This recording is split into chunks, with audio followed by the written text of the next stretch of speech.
नमस्कार विद्यार्थी मित्रांनो, आज आपण याचा राहिलेला भाग जो बघणार आहोत आणि त्याच्यानंतर महत्त्वाचा भाग डिस्कस करणार आहोत, ज्यामुळे आपला हा पाठ आज संपून जाईल. काय होईल? आज आपला हा पाठ काय होईल? संपून जाईल. ओके, तर बघा, my role in environment. My role in environment म्हणजे माझी भूमिका पर्यावरणामध्ये. माझी भूमिका म्हणजे आपल्या सर्वांची भूमिका ही पर्यावरणामध्ये काय आहे हे त्यांनी सांगितलेलं आहे. म्हणजे आपली भूमिका काय असावी पर्यावरणामध्ये हे त्यांनी समजावून सांगितलेलं आहे. ओके, तर काही मुद्दे आहेत. चार्ट दिलेला आहे. ऍक्च्युली हा चार्ट तुम्ही चार्टच्या स्वरूपातच लक्षात ठेवायचा आहे. मी काढताना इथे काय केलेलं आहे, फक्त मी पॉइंट लिहिलेले आहेत आणि पॉइंटच्या समोर दोन दोन त्याचे रोल काय आहे, त्याची भूमिका काय आहे हे इथं समजावून सांगितलेलं आहे. ठीक आहे, तर हे तुम्हाला चार्टच्या स्वरूपातच पाठ करायचं आहे, जे तुमच्या पाठ्यपुस्तकामध्ये दिसतं, टेक्स्टबुक मध्ये दिसतं. Okay, my role in environment. My role in environment म्हणजे माझी पर्यावरणामध्ये भूमिका. कंजर्वेशन. कंजर्वेशन म्हणजे जतन, म्हणजे संवर्धन. मग काय कंजर्वेशन करायचं? Conservation of available resource. Conservation of available resource म्हणजे साधन संपत्तीचं संवर्धन करणं. साधन संपत्ती म्हणजे काय? डिझेल, पेट्रोल, ऑइल या सगळ्यांचं कंजर्वेशन. रिसोर्स म्हणजेच काय? साधन संपत्ती. म्हणजे या साधन संपत्तीचं संवर्धन करणं. या साधन संपत्तीचं संवर्धन करणं म्हणजे कंजर्वेशन. Okay, control. कंट्रोल म्हणजे नियंत्रण. कंट्रोल म्हणजेच काय? नियंत्रण. मग कशाबद्दल नियंत्रण? Preventing the harm, changing mindset. म्हणजे प्रिव्हेंटिंग टू हार्म म्हणजे कंट्रोल, नियंत्रण कशावर पाहिजे की आपले जे नुकसान करत आहोत एन्व्हायरमेंटचं ते काय केलं पाहिजे? प्रिव्हेंट केलं पाहिजे, ते टाळलं पाहिजे. आपण हार्म करता, हार्म म्हणजे हानी पोहोचवता एन्व्हायरमेंटला, ते टाळलं पाहिजे. चेंजिंग माइंडसेट आणि आपलं दृष्टिकोन, आपले विचार बदलले पाहिजेत एन्व्हायरमेंट बद्दल. मग हेच त्यांनी कंट्रोल मध्ये सांगितलं. कंट्रोल मध्ये preventing the harm, changing mindset म्हणजे आपलं हे जे नियंत्रण आहे कशावर पाहिजे? प्रिव्हेंटिंग टू हार्म म्हणजे हानी होण्यापासून वाचवणं, किंवा चेंजिंग माइंडसेट म्हणजे आपलं जे विचार आहेत ते बदलणं त्यांनी सांगितलेलं आहे. प्रोडक्शन. प्रोडक्शन म्हणजे पुनर्निर्मिती, पुन्हा निर्मिती करणं. Attempting innovation. अटेम्प्टिंग इनोव्हेशन म्हणजे नवीन काहीतरी शोध लावणं जेणेकरून एन्व्हायरमेंटचं कंजर्वेशन होईल. जेणेकरून एन्व्हायरमेंटचं कंजर्वेशन आहे. म्हणजे प्रोडक्शन म्हणजे उत्पादन. कसले उत्पादन पाहिजे? अटेम्प्टिंग इनोव्हेशन म्हणजे नवीन काहीतरी करून दाखवणं जेणेकरून एन्व्हायरमेंटचं काय होईल? कंजर्वेशन होईल. ओके, काल कंजर्वेशन संवर्धन, अवेलेबल रिसोर्स म्हणजे साधन संपत्तीचं जतन करणं. कंट्रोल, प्रिव्हेंटिंग द हार्म म्हणजे जे नुकसान हानी आपण पोहोचवत आहे ते कंट्रोल करणं, थांबवणं. माइंडसेट चेंज करणं, दृष्टिकोन बदलणं. प्रोडक्शन म्हणजे उत्पादन कशाचं? अटेम्प्टिंग इनोव्हेशन म्हणजे नवीन काहीतरी तयार करण्याची प्रवृत्ती असते. प्रिझर्वेशन. प्रिझर्वेशन म्हणजे पुनर्जतन. प्रिझर्वेशन म्हणजेच काय? पुनर्जतन करणं म्हणजे पुन्हा वापर करून पुन्हा जतन करणं. Remedies to prevent further loss. Remedies म्हणजे उपाय. रेमेडीज म्हणजे उपाय. टू प्रिव्हेंट फर्दर लॉस म्हणजे या प्रिझर्वेशन मध्ये म्हणजे जतनामध्ये, जतन म्हणतात त्याला. प्रिझर्वेशन म्हणजे काय? जतन.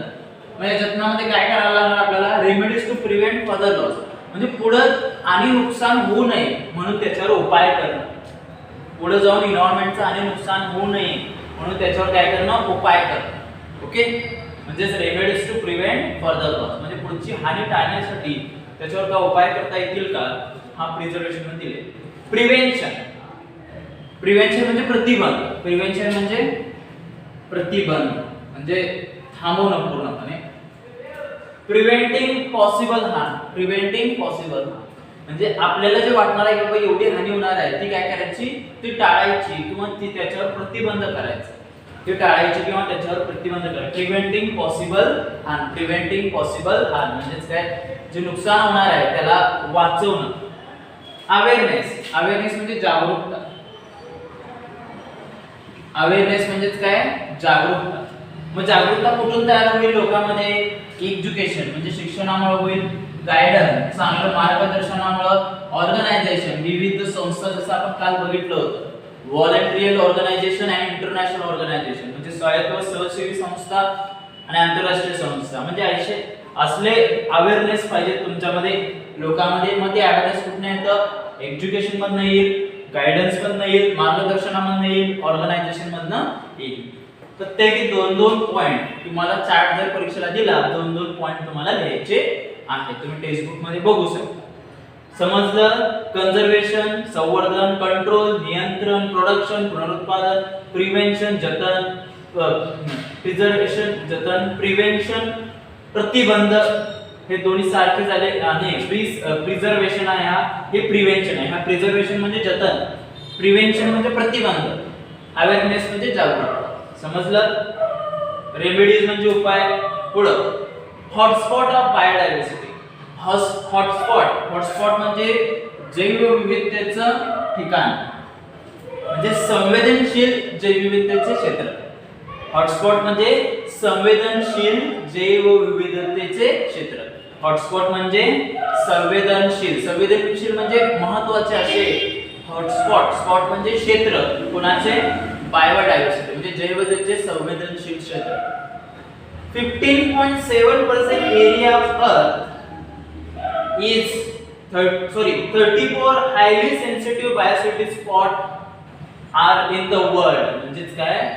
34 काय आहे? 34 highly sensitive biodiversity spot in world म्हणजे जगामध्ये 34 असे संवेदनशील जैवविविधतेचे क्षेत्र आहेत. ठीक आहे? 34 असे संवेदनशील जगामध्ये जैवविविधतेचे क्षेत्र आढळतात. 15.7 एरिया ऑफ अर्थ म्हणजे त्याने किती एरिया आपल्याला आहे अर्थचा? 15.7 म्हणजे हे जे 34 आहे पूर्ण जगामध्ये त्यांनी अर्थचा एरिया किती व्यापलेला आहे? This occupy area of earth is what? 15.7 म्हणजे पृथ्वीचं त्यांनी 15.7% क्षेत्र व्यापलेलं आहे. 86 सेन्सिटिव्ह एरिया डिस्ट्रॉय आणि याच्यामधला या सर्वांमधला 86% जो सेन्सिटिव्ह एरिया आहे तो डिस्ट्रॉय झालेला आहे. म्हणजे 86% संवेदनशील क्षेत्र नष्ट झालेले आहे. 86% संवेदनशील क्षेत्र नष्ट झालेले आहे. ओके. ओन्ली 2.3 एरिया किती वाचले? फक्त 86% नष्ट झालेला आहे. 2.3 एरिया हॅज बीन सेन्सिटिव्ह. फक्त आता पृथ्वीवर only 2.3 sensitive area are present. म्हणजे पृथ्वीवर फक्त आता किती आहे? 2.3च एरिया एवढा काय आहे? Has been sensitive. म्हणजे 2.3च एवढा एरिया फक्त सेन्सिटिव्ह राहिलेला आहे. बाकीचं सगळं डिस्ट्रॉय झालेलं आहे. काल जैवविविधतेचं संवेदनशील क्षेत्र. पुढं आता बघा इथनं आहे बघा दुसरा पॉइंट. हा पहिला पॉइंट बघा इथं आहे. दुसरा पॉइंट आपला include 1,15,000 plant which 50% of the world count. World count आहे हा काउंट आहे. include 1,15,000 प्लांट स्पीसीज आहेत म्हणजे 1,50,000 वनस्पतीच्या जाती प्रेझेंट आहेत वरती. किती टक्के? 50% वर्ल्ड काउंट म्हणजे पूर्ण जगामध्ये 50% प्लांटच्या जाती आहेत. प्लांटच्या म्हणजे वनस्पतीच्या जाती आहेत. मग ते किती आहेत? 1,50,000. 1,50,000 एवढे जाती आहेत. 1,50,000 एवढे प्लांट्सच्या काय आहेत? जाती आहेत. 135 स्पेसीज ऑफ एनिमल आणि त्याचबरोबर 135 स्पेसीज म्हणजे 135 स्पेसीज म्हणजे 135 प्रजाती ही एनिमलच्या आहेत. त्याच्यामध्ये 85 species in jungle eastern region मध्ये ईस्टला म्हणजे ईस्ट लोकेशन मध्ये म्हणजे त्या प्रदेशामध्ये 85% किंवा 85 प्रजाती जंगलामध्ये राहतात. कुठे राहतात? 85% कुठे राहतात? सॉरी 85 स्पेसीज म्हणजे 85 प्रजाती जंगलामध्ये राहतात. एकूण किती प्रजाती आहेत? 135. Okay. 1500 endemic plant. Endemic plant म्हणजे काय? औषधी वनस्पती. एंडेमिक प्लांट म्हणजे काय? औषधी वनस्पती. म्हणजे ह्या 1,50,000 मध्ये 1,500 एंडेमिक प्लांट आहेत ते वेस्टर्न घाटमध्ये आहेत. वेस्टर्न घाट म्हणजे ते कुठे आहेत? वेस्टर्न घाट म्हणजे पश्चिम घाटामध्ये. एंडेमिक प्लांट म्हणजे औषधी वनस्पती, वनौषधी वनस्पती म्हणतात त्याला. 1,500. Our world plant species is 15,000 are endemic plant. 15,000 are endemic plant म्हणजे पूर्ण जगामध्ये 50,000 औषधी वनस्पती आहेत. वनौषधी वनस्पती आहेत. म्हणजे एंडेमिक म्हणजे औषधी वनस्पती म्हणजे 50,000 फक्त जाती औषधी वनस्पतीचे.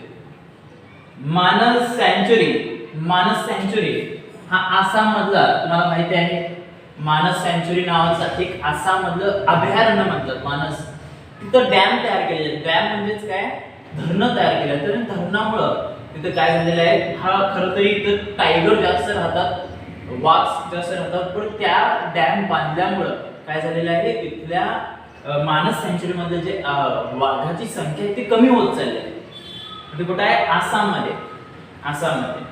आणि सुंदरबन सँच्युरी म्हणजे सुंदरबन अभयारण्य. सँच्युरी म्हणजे काय, अभयारण्य. मग सुंदरबन कुठे आहे, वेस्ट बंगालमध्ये. सुंदरबन कुठे आहे, वेस्ट बंगालमध्ये. कशासाठी रिझर्व आहे हा, टायगरसाठी, म्हणजे वाघाचं राखीव क्षेत्र आहे. हे पण टायगरसाठी, हा पण टायगरसाठी. सुंदरबन जास्तीच्या टायगरसाठी, वाघासाठी काय ठेवलेलं आहे, रिझर्व ठेवलेला आहे, म्हणजे राखीव ठेवलेला आहे हा अभयारण्य, सुंदरबन अभयारण्य. पण इथं पण डॅम तयार केलेले आहेत त्या रिजन मध्ये. डिफॉरेस्टेशन होत आहे, जंगल तोड होत आहे, यामुळे इथं पण त्यांची संख्या ही कमी होत चालली आहे. वाघांची संख्या काय होत आहे, कमी होत आहे. म्हणजे मानस आणि सुंदरबन सँच्युरी कळालं तुम्हाला. आणि आपलं लास्ट आहे या पाठाचा, classification of threatened species. Classification of threatened species म्हणजेच काय, क्लासिफिकेशन ऑफ थ्रेटेन्ड स्पेसीज म्हणजे नष्ट, संकटात असलेली प्रजाती. संकटात असलेली म्हणजे आता ते नष्ट होत आहेत किंवा नष्ट झालेले आहेत अशा प्रजाती. क्लासिफिकेशन ऑफ थ्रेटेन्ड स्पेसीज, नष्ट होणारे प्रजाती. मग ते ॲनिमलचे दाखवलेले असतात. इनडेंजर स्पेसीज, इनडेंजर म्हणजे संकटात असलेले प्राणी, म्हणजे संकटग्रस्त असलेले प्राणी. म्हणजे ही सपत आलेले आहेत. बघा काय सांगितलंय, number of these organism is decline or their habit. म्हणजे यांच्या सवयीमुळे, या प्राण्यांच्या सवयीमुळे या ऑर्गॅनिझमची, या सजीवांची संख्या कमी होत चालली. डिक्लाइन म्हणजे कमी होणे.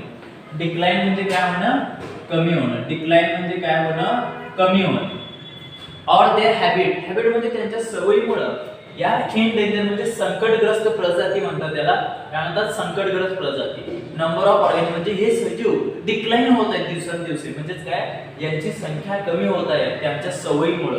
ओके, पुढे रेअर स्पेसीज म्हणजे काय, रेअर स्पेसीज म्हणजे दुर्मिळ प्रजाती. दुर्मिळ म्हणजे अतिशय कमी झालेले आहेत.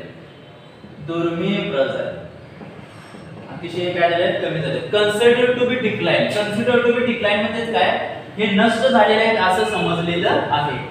हे नष्ट झालेले आहेत असं समजलेलं आहे. कन्सिडर बी डिक्लाइन म्हणजेच काय, हे प्रजाती नष्ट झालेले आहेत म्हणून हे दुर्मिळ झालेले आहेत. उदाहरण काय आहे, रेड पॅन्डा. रेड पॅन्डा हा त्याचं नाव आहे. रेड पॅन्डा हा एक्झाम्पल आहे, हा दुर्मिळ झालेला आहे. पुढचा आहे व्हॅल्युएबल स्पेसीज. व्हॅल्युएबल म्हणजेच काय, अनिश्चित प्रजाती. अनिश्चित म्हणजे यांची संख्या सांगू शकत नाही. अनिश्चित प्रजाती त्याला काय म्हणतात, व्हॅल्युएबल म्हणजे नष्ट झालेले, म्हणजे अतिशय कमी नष्ट झालेले. आणि इंटरमिनिएट्स म्हणजे स्पेसीज म्हणजे अनिश्चित प्रजाती. बघा, व्हॅल्युएबल म्हणजेच काय, नष्ट झालेले आहेत. एक्स्ट्रीमली लेस म्हणजे यांची संख्या काय असते, एक्स्ट्रीमली लेस असते, म्हणजे यांची संख्या सर्वात कमी असते. त्याचं उदाहरण काय, टायगर. त्याचं उदाहरण काय, टायगर म्हणजे वाघ हा त्याचं उदाहरण आहे. इंटरमिनिएट स्पेसीज, इंटरमिनिएट म्हणजे अनिश्चित प्रजाती. अनिश्चित प्रजाती म्हणजे निश्चित याचा तुम्ही संख्या सांगू शकत नाही. सम बिहेवियरल हॅबिट म्हणजे इथं पण जसं एंडेंजर मध्ये हॅबिट मुळे त्यांची डिक्लाइन झाले होते, कमी झाली होती संख्या, तर इथं पण त्यांच्या बिहेवियर मुळे, सवयीमुळे ही काय झालेली आहेत, प्रजाती अनिश्चित झालेल्या आहेत. म्हणजे आहे की नाही हे सांगता येत नाही. त्याच्यामध्ये स्क्विरल म्हणजे शेकरू खार. स्क्विरल म्हणजे काय, शेकरू खार म्हणतात त्याला. शेकरू खार हे काय त्याचं उदाहरण आहे. काल एंडेंजर म्हणजे संकटग्रस्त जाती, रेअर म्हणजे दुर्मिळ प्रजाती, व्हॅल्युएबल स्पेसीज म्हणजे नष्ट झालेल्या प्रजाती, इंटरमिनिएट स्पेसीज म्हणजे अनिश्चित प्रजाती. ओके, तर हा आहे आपला आजचा व्हिडिओ. 22 मे म्हणजे 22 मे हा वर्ल्ड बायोडायव्हर्सिटी डे म्हणून साजरा केला जातो. मग याच्यामध्ये ते काय केलं जातं, प्लांट्स आणि ॲनिमल स्पेसीज यांचं जतन कसं करणं हे समजावून सांगितलेलं आहे. म्हणजे वर्ल्ड बायोडायव्हर्सिटी डे साजरा केला जातो. म्हणजे 22 मे हा जागतिक जैवविविधता दिन म्हणून साजरा केला जातो. जागतिक जैवविविधता दिन म्हणून साजरा केला जातो. त्यानंतर एक त्याच्यामध्ये त्यांनी अनेक सांगितलेलं आहे IUCN ही एक काय संस्था आहे. IUCN international union conservation, okay, union conservation of nature, international union conservation of nature याचं लॉंग फॉर्म आहे. हे काय करतात, प्रत्येक प्लांट्स आणि ॲनिमलचं कन्झर्वेशन करत असतात. कन्झर्वेशन म्हणजे जतन करत असतात. ही पण काय ऑर्गनायझेशन आहे, म्हणजे संस्था आहे. ही पण काय आहे, ऑर्गनायझेशन म्हणजेच काय, ही संस्था आहे. समजलं? IUCN international union conservation of nature म्हणजे निसर्गाचं रक्षण करणारे हे काय आहेत, लोक आहेत. ओके. आता त्यानंतर तुम्हाला काही रिमेंबर पॉइंट्स दिलेले आहेत तुमच्या पाठ्यपुस्तकामध्ये. मग एन्व्हायरमेंटचं तुम्ही काही गोष्टी रिमेंबर करायचे. मोर ट्री, प्लांट ट्री, ओके. त्यानंतर तुम्ही सांगू शकता त्याच्यामध्ये फॉरेस्ट इज वेल्थ, त्यानंतर destroy plant is destroy everything, destroy plant destroy everything, forest is wealth म्हणजे जंगले हेच आपलं आरोग्य आहे, किंवा डिस्ट्रॉय प्लांट डिस्ट्रॉय एव्हरीथिंग म्हणजे प्लांट नष्ट, झाडे नष्ट केला तर आपलं जीवन पण नष्ट होईल. तर अशा प्रकारे तुम्हाला त्याच्यामध्ये दिलेलं आहे. ते काय सांगण्याची गरज नाही तुम्हाला. तर हा आजचा व्हिडिओ आहे. आजचा व्हिडिओ काळजीपूर्वक बघा. तर कुठे शंका असेल तर बघा. एंडेमिक म्हणजे औषधी वनस्पती, औषधी वनस्पती. रिजन म्हणजे प्रदेश, व्हॅल्युएबल म्हणजे नष्ट झालेले, इंटरमिडिएट म्हणजे अनिश्चित प्रजाती, ओके. रेअर म्हणजे दुर्मिळ, गायडन्स म्हणजे मार्गदर्शन, ओके. तर हा व्हिडिओ काळजीपूर्वक बघा. कुठल्या पॉइंट मध्ये तुम्हाला शंका असेल, हा चार्ट होता, चार्ट बरोबर ते पॉइंट मी घेतलेले आहेत कारण सोपे होते पॉइंट. ते हॉटस्पॉट म्हणजे संवेदनशील क्षेत्र जैवविविधतेचे ते पण पाहिलेलं आहे. कुठला शब्द समजला नसेल, डिफिकल्ट वर्ड समजला नसेल, कुठला मुद्दा समजला नसेल तर तुम्ही मला नक्कीच लगेच विचारा. ओके. थँक्यू.